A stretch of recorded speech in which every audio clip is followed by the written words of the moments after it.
Assalamualaikum warahmatullahi wabarakatuh. Bismillah, alhamdulillah, wassalatu wassalamu ala rasulillah Muhammad ibn Abdillah wa ala alihi wa ashabihi wa mawalah, la hawla wa la quwwata illa billah. Kita bertemu kembali dalam kajian fikih. Semoga setiap episode pertemuan ini membawa manfaat untuk kita dan juga untuk para penonton dimanapun ia berada.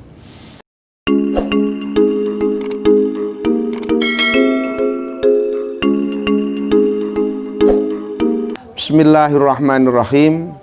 Wa kullu ma'in utawi saben-saben barang kang cuwer kharaja kang metu apa ma'ek minas sabilaini saking dalan loro iku najasun najis illal mania kejaba mani. Wa ghuslu jami'il abwali utawi mbasuh sekabehane pira-pira uyuh wal arwathi lan pira-pira tai iku wajibun wajib illa baulas sobi kejaba uyuwe bocah cilik alladzi rupane sobi lam yakul kang durung mangan sapa ladzi at-ta'ama ing panganan fa innahu mongko setuhune baulus sobi iku yadhuru bisa suci apa baulus sobi birasyil ma'i kelawan nyirataken banyu alaihi ing atase baulus sobi. Wala yu'falan ora den ngapura apa ansaiin suwiji-wiji minan najasati saking pira-pira najis illal yasira kejaba perkara kang titik minadami saking getih wal qaihi lan nanah wa malan hayawan lanap sakang ora ana getih iku maujud sailatun kang mili idza waqa'a nalikane ceblok apa ma fil inai ing dalem wadah wa matalan mati apa ma fihi ing dalem ina fa innahu mongko setuhune ma iku la yunajisuhu ora najisaken apa ma ing ina wal hayawanu utawi hayawan kulluhu ya sekabian hayawan iku tahirun suci illal kalba kejaba asu wal khinzira lan celeng wama lan hayawan tawallada kang metu apa ma minhuma saking al-kalbu wal khinzir au min ahadihima utawa saking salah sijine al-kalbu wal khinzir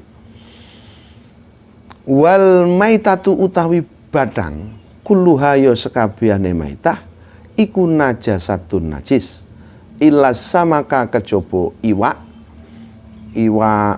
banyu wal jarada lan walang wal adamia lan anak adam wa yugsalu lan den baso apa al inau pira-pira wadah min wuluhil kalbi saking dilatane asu wal khinzir lan babi oleh den basuh mau sab'a marratin kelawan pitu pira-pira ambalan ihdahunna utawi salah sijine pira-pira sab'a marrat iku biturabi den campur kelawan lebu wa yugsalu lan den basuh apa min sairin najasati sekerene pira-pira najis oleh den basuh mau marratan kelawan ambalan wahidatan kang siji takti kang teka apa marratan wahidah alaihi ing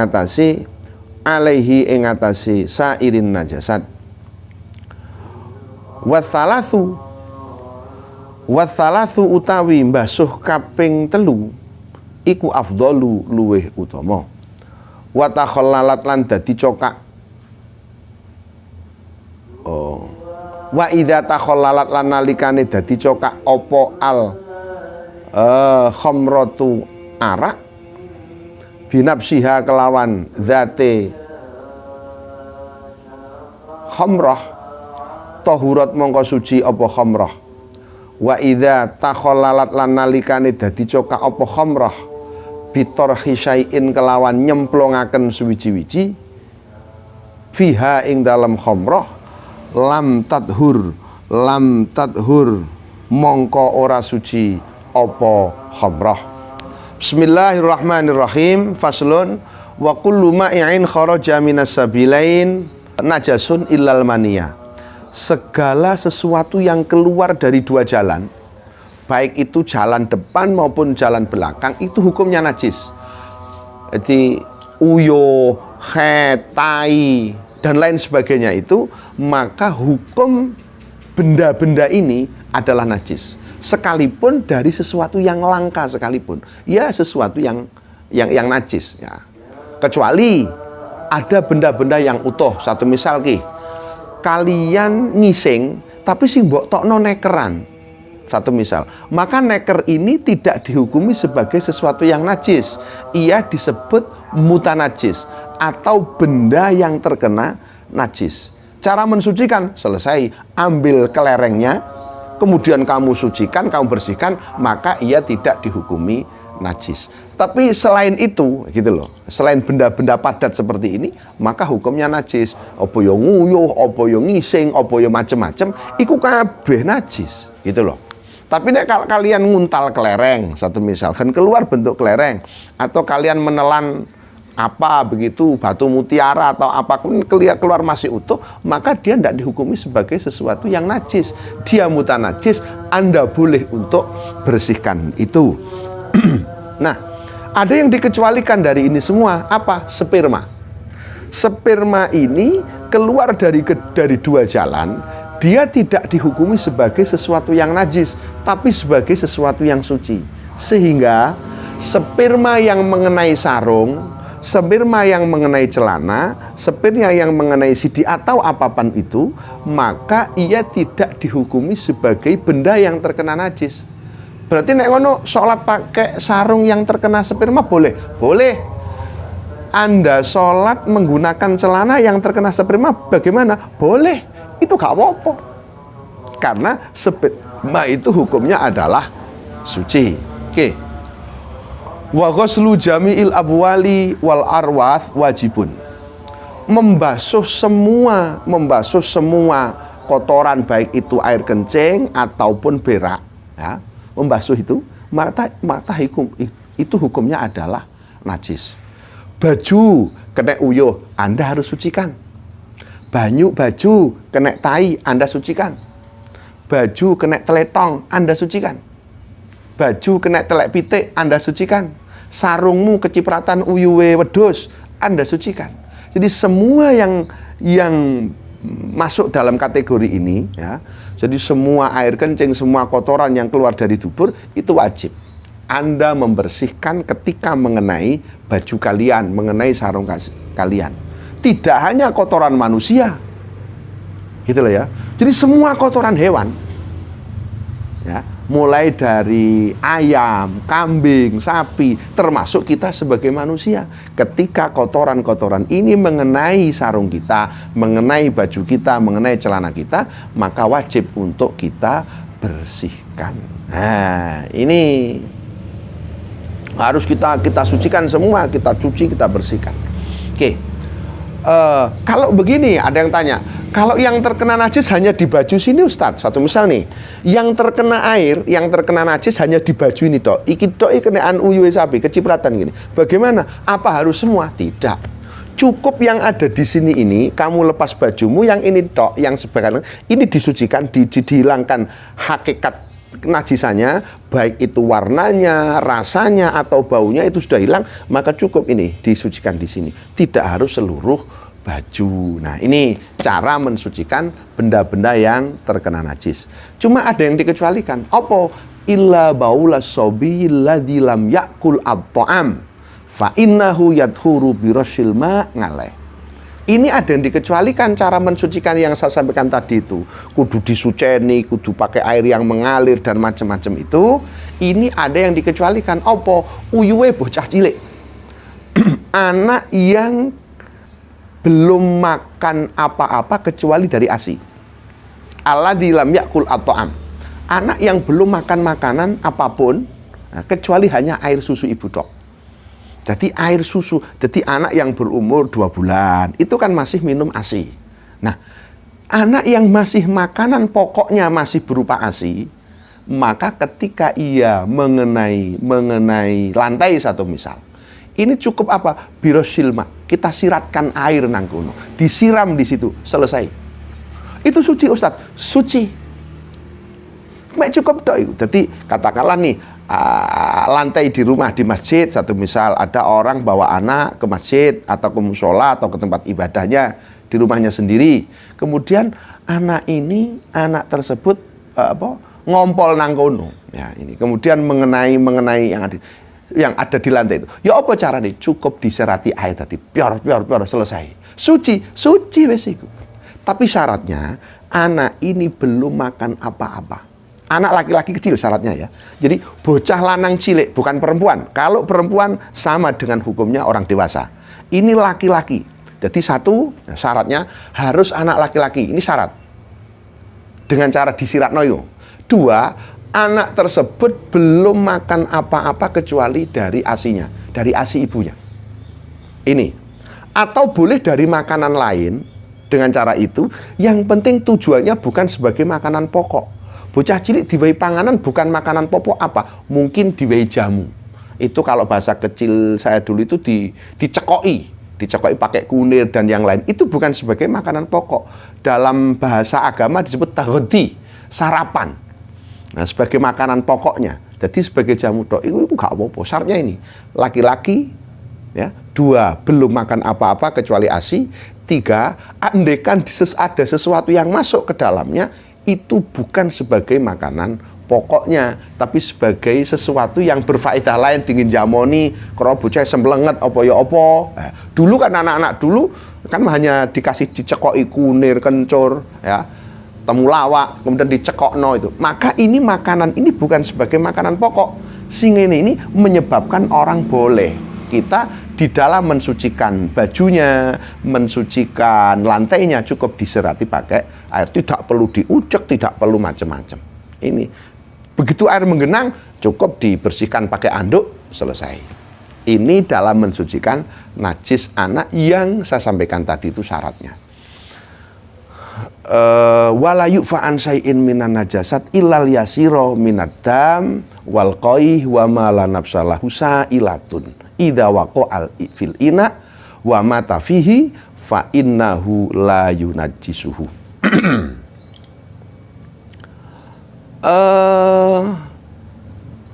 Najis itu tidak ada yang dimaafkan. Jadi jenenge najis ya tetap najis. Gitu loh. Tidak ada yang dimaafkan sama sekali. Kecuali, nah ini ada pengecualian. Semua jenenge najis tetap najis. Darah najis, nanah najis, semuanya. Darah najis itu najis, kotoran juga najis, kan begitu toh. Nah, tapi dari najis-najis itu ada yang sifat najis ini dimaafkan. Apa iku? Adalah illal yasiro minad dam wal qaih wa ma la nafsalahu sa'ilatun. Kecuali tiga hal. Satu, darah yang sedikit. Dua, nanah yang sedikit. Dan yang ketiga adalah binatang yang ketika mati ia tidak punya darah yang mengalir. Contohnya apa? Lemut, nyamuk, tumo. Itu kan ada darahnya toh. Nyamuk itu kan ada darahnya toh. Nah, ketika kan darahnya tidak ada yang mengalir. Sedikit dari itu ketika mengenai baju, gak apa-apa najisnya. Ia dimaafkan. Bukan berarti tidak najis loh. Hukumnya tetap najis. Cuma dimaafkan oleh agama. Sehingga baju Anda yang terkena nyamuk itu, kan bangkai namanya. Bangkai nyamuk tuh namanya. Tapi karena dia tidak ada darah. Tidak ada darah yang mengalir. Atau lalat. Ya apa laler itu. Maka najisnya dimaafkan. Selain ini, tiga ini, semuanya tidak bisa dimaafkan. Syaratnya tadi. Darah yang sedikit, kemudian nanah yang sedikit. Nih satu misal nih, kalian punya jerawat. Nih, Anda punya jerawat. Kemudian di situ pada saat jerawat Anda sholat, kemudian mbok kukur ini kukulmu, kemudian mengeluarkan darah. Tapi hanya darah sedikit yang ada menempel di pipimu, tidak sampai turun ke bawah. Maka yang demikian ini tidak dihukumi sebagai najis berat. Artinya cukup dikatakan najis tapi dimaafkan. Ini. Wal maitatu kulluha najasatun illas samaka wal jarada wal adamiyah. Seluruh bangkai itu hukumnya najis. Seluruh bangkai itu hukumnya najis. Ada tiga yang tidak najis. Ya, satu, belalang. ini belalang ini bangkainya tidak najis, sehingga dia mengenai baju juga nggak najis.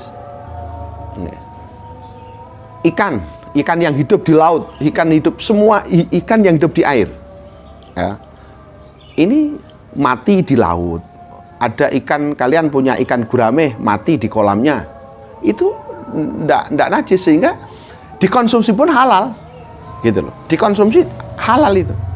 Berarti begitu ono iwak budok, bahasa orang Jawa namanya iwak budok, bagaimana? Halal untuk dimakan, dia tidak najis, gitu loh. Sehingga cukup, andaikan najis itu bukan najis ikannya tapi mutanajis airnya, sehingga disucikan dulu, setelah itu digoreng, dimasak, selesai.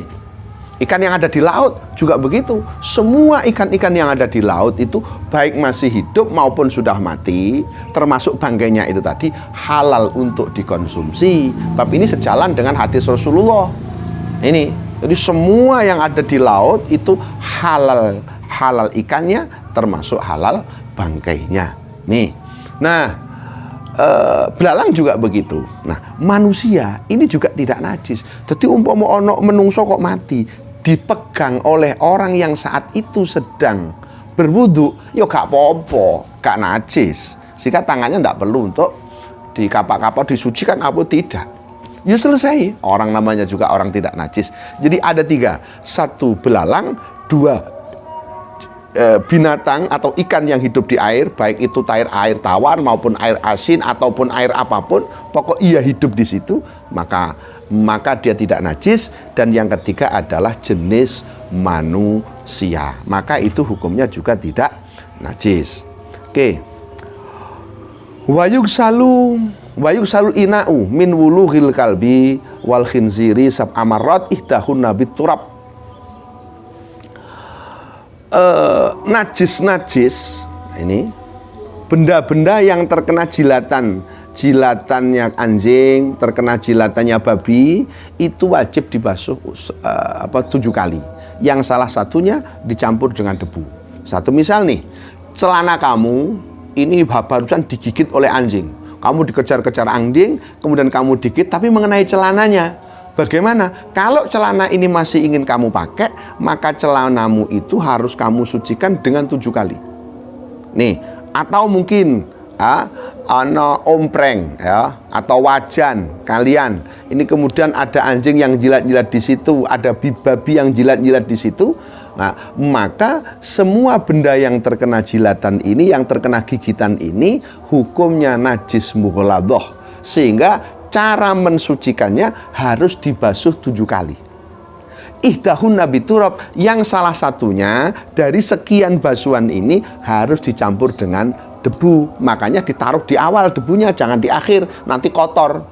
Jadi yang salah satu dicampur dengan debu itu. Nah, dicampur dengan debu itu.